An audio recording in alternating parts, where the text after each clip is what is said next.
Bismillahirrahmanirrahim. Assalamualaikum warahmatullahi wabarakatuh. Alhamdulillah. Alhamdulillahi rabbil alamin. Wassalatu wassalamu ala rasulillah. Wa ala alihi wa ashabihi wa mawalah. Amma ba'du. Kaum muslimin yang dirahmati oleh Allah Subhanahu wa taala, puji syukur kita senantiasa kita ucapkan kepada Allah Subhanahu wa taala. Karena hanya Allah lah yang berhak untuk kita puji, dan hanya Allah lah yang berhak kita sanjung-sanjung. Karena dengan nikmat-nikmat yang diberikan oleh Allah Subhanahu wa taala kepada kita, itu adalah merupakan kebahagiaan bagi kita. Ketika Allah Subhanahu wa taala masih memberikan kepada kita nikmat penglihatan, nikmat pendengaran, dan juga kita masih bisa berbicara dan ucapan kita masih dipahami oleh orang lain. Ini juga adalah nikmat dari Allah Subhanahu wa taala. Akan tetapi banyak orang yang mereka tidak sadar bahwasanya Allah Subhanahu wa taala memberikan nikmat kepada dirinya. Kadang ada orang yang sakit sedikit, dicabut oleh Allah Subhanahu wa taala kesehatannya sedikit, dia sudah mengeluh, ya Allah, aku sudah ditahan, padahal dia masih bisa melihat, dia masih bisa berbicara, dia tidak mensyukuri nikmat Allah Subhanahu wa taala yang lainnya. Maka dari itu kita harus senantiasa berhusnuzan, bersangka baik kepada Allah Subhanahu wa taala. Masih banyak nikmat Allah yang diberikan kepada kita. Walaupun mungkin bentuk fisik kita tidak sempurna, akan tapi masih ada lagi nikmat yang harus kita syukuri, yang masih diberikan kepada kita dan tidak diberikan kepada orang lain. Salawat dan salam senantiasa kita sampaikan pada Nabi kita, Nabi Muhammad sallallahu alaihi wasallam, yang mana kita mengharapkan syafaat dari Nabi Muhammad sallallahu alaihi wasallam nanti pada hari kiamat. Kaum muslimin yang dirahmati oleh Allah Subhanahu wa taala, tidak ada seorang manusia pun, tidak ada satu makhluk pun di dunia ini yang kekal abadi, yang dia akan hidup selama-lamanya. Tidak ada. Bahkan sampai malaikat sekalipun, mereka semua tidak abadi. Begitu juga dengan manusia. Tidak ada seorang manusia pun yang abadi, yang hidup selama-lamanya di dunia ini. Mereka semua sudah pasti akan meninggalkan dunia ini. Semua yang bernyawa, semua yang bernafas, itu pasti akan merasakan yang namanya kematian. Sebagaimana Allah Subhanahu wa taala telah menyebutkan dalam Al-Qur'an, kullu nafsin dha'iqatul maut tsumma ilaina turja'un. Sungguhnya setiap yang bernyawa, setiap yang bernafas, itu pasti akan merasakan yang namanya kematian. Kemudian hanya kepada kamilah kamu akan dikembalikan. Jadi hanya kepada Allah kita akan kembali kepada Allah Subhanahu wa taala. Kita berasal dari tanah dan akan dikembalikan oleh Allah Subhanahu wa taala ke tanah. Jadi semua manusia itu pasti akan merasakan yang namanya kematian. Semua makhluk akan merasakan yang namanya kematian. Bahkan sampai jin juga mereka mati. Bukan hanya manusia saja, jin juga mereka akan mati. Seperti itu.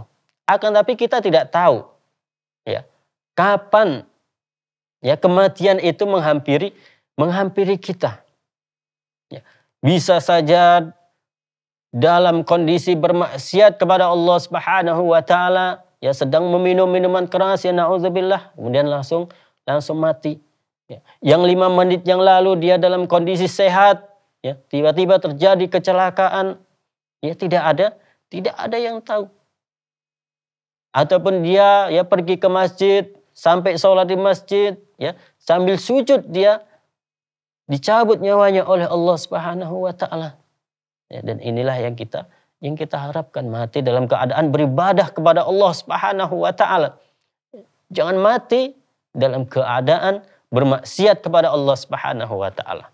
Ya, apalagi kalau sampai mati dalam keadaan kufur. Ya, menyekutukan Allah Subhanahu wa taala. Nauzubillah min dzalik. Ya, kalau kita mati dan belum bertobat kepada Allah dengan dosa kufur tersebut, dengan dosa kesyirikan tersebut, ya, nauzubillah, maka Allah tidak akan ya mengampuni dosanya. Ya, innallaha la yaghfiru ay yushraka bihi wa yaghfiru ma duna dzalika liman yasha. Sesungguhnya Allah tidak akan mengampuni dosa perbuatan syirik kepada Allah, dan Allah mengampuni dosa yang lainnya selain dari dosa perbuatan syirik kepada Allah Subhanahu wa taala. Jadi dosa syirik, kalau orang tersebut mati dalam keadaan syirik kepada Allah Subhanahu wa taala, ya, sedang menyembelih ya hewan ataupun kerbau untuk Gunung Merapi, dia persembahkan hewan tersebut kepada Gunung Merapi, kemudian terjadi bencana dan dia meninggal dan belum bertobat kepada Allah Subhanahu wa taala, ya na'udzubillah, dia mati dalam keadaan su'ul khotimah, ya, mati yang sangat buruk karena dia belum sempat bertobat kepada Allah Subhanahu wa taala. Jadi kita tidak tahu ya kapan kematian itu menjemput kita. Kita tidak akan pernah tahu. Ya. Tidak harus orang tersebut sakit terlebih dahulu baru dia mati. Tidak. Ada orang yang dalam kondisi sehat tiba-tiba mati. Ya. Dan ada juga yang dia sudah sakit ya menahun, ya berpuluh-puluh tahun dia dalam kondisi sakit tapi dia tidak meninggal. Ada juga yang seperti ini. Ya. Kalau saja yang maut ini ataupun kematian ini menjemput kepada orang-orang yang tidak berolahraga, ya seharusnya orang yang rajin berolahraga dia tidak akan pernah mati. Tapi nyatanya ya ada orang yang sedang berolahraga, ya sedang main sepak bola, ya mati di tengah lapangan. Karena kita tidak pernah tahu ya kematian itu kapan menghampiri kita. Ya. Makanya kita harus segera bertobat kepada Allah Subhanahu wa taala sebelum kematian itu menjemput kita. Ya, makanya Rasul Shallallahu Alaihi Wasallam ya menyebutkan bahwasanya tobat itu senantiasa akan diterima ya apabila nyawa belum di kerongkongan. Maksudnya belum sakaratul maut. Kalau sudah sakaratul maut, tobat tidak akan diterima oleh Allah Subhanahu wa taala. Jadi kalau orang sudah sakaratul maut, sudah kesulitan di situ dia baru bertobat, maka tobatnya tidak akan diterima. Sebagaimana tobatnya Fir'aun. Ya. Ya, tobatnya Fir'aun juga sempat bertobat, tapi ketika sakaratul maut, maka tobatnya tidak diterima oleh Allah Subhanahu wa taala dan diabadikan oleh Allah Subhanahu wa taala dalam Al-Qur'an. Ya. Jadi kematian ini tidak tahu kapan datangnya. Karena kita tidak tahu kapan datangnya, maka kita perbanyak ya amal soleh kita kepada Allah Subhanahu wa taala. Kita perbanyak ibadah kita kepada Allah Subhanahu wa taala untuk persiapan kita, untuk bekal kita menuju ke kematian, karena kita tidak tahu ya kapan kematian itu akan menjemput kita. Maka kita persiapkan diri kita perbanyak ibadah salat kita perbanyak doa kita kepada Allah Subhanahu wa taala.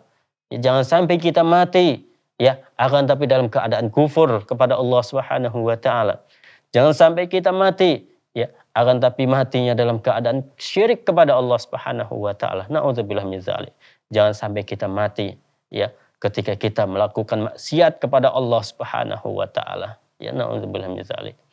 Kaum muslimin yang dirahmati oleh Allah Subhanahu wa taala. Ya. Mau dimanapun kita. Ya, mau di rumah sakit ataupun mau di penjara, mau di gedung ya yang tidak ada celah-celah, ya malaikat maut tetap akan menjemput kita. Ya. Sebagaimana Allah Subhanahu wa taala telah menjelaskan Ainama takunu yudrikumul maut wa in kuntum fi burujim musayyadah. Di mana saja kamu berada, kematian akan mendatangimu. Ya, sekalipun engkau berada dalam benteng yang tinggi dan kokoh. Ya. Jadi walaupun kita berada di benteng yang sangat tinggi, yang terbuat dari besi, ya, sampai-sampai semut pun tidak bisa masuk ke benteng tersebut. Ataupun sampai-sampai cacing pun tidak bisa masuk ke benteng tersebut. Ya. Akan tetapi malaikat maut tetap akan datang menghampirinya. Malaikat maut tetap akan mencabut nyawanya apabila memang waktunya sudah tiba. Karena kita tidak pernah mengetahui kapan ajal itu akan menghampiri kita. Maka kita segera bertaubat kepada Allah Subhanahu wa taala. Ya, segera kita melaksanakan ibadah-ibadah kepada Allah Subhanahu wa taala. Kaum muslimin yang dirahmati oleh Allah Subhanahu wa taala. Ya, insyaallah akan kita lanjutkan pembahasan kita ini ya setelah beberapa jeda berikut ini.